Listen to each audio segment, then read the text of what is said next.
Sir एक practical training में जो हम यूएस टैक्सेशन ईए की जब हम एक ओवरऑल जब हम जर्नी पे होते हो सर, जी। उसमें हमें एक प्रैक्टिकल ट्रेनिंग की काफी ज्यादा रिक्वायरमेंट है जी सर, उसमें ये सॉफ्टवेयर किस तरीके से बेनिफिशियल रहता है? देखिए, प्रैक्टिकल ट्रेनिंग में मैं थोड़ा सा आपको ना और भी बिल्कुल बेसिक लेवल पे समझाता हूँ, हमारे व्यूअर्स को समझने में आसानी होगी।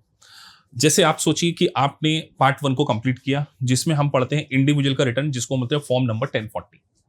अब क्या होता है, स्टूडेंट एकेडमिकली तो वो सारी चीजों को समझ लेते हैं, लेकिन जब वो रियल लाइफ में जाते हैं तो वो उनको वो नई चीजें दिखती हैं। जैसे मैं आप बात करूं, अगर उनको पेरोल टैक्स का कंप्लायंसेस करना है, उस सॉफ्टवेयर में पेरोल टैक्स कैसे भरना नहीं आता है।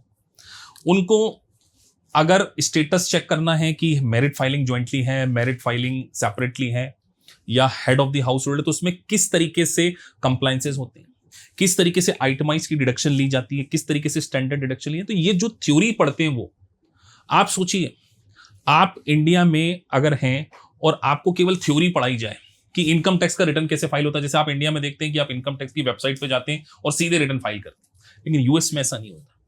यूएस में आपको रिटर्न फाइल करने के लिए सॉफ्टवेयर की रिक्वायरमेंट है, तो सॉफ्टवेयर में आपको प्रैक्टिकल एक्सपोजर मिलने जा रहा है।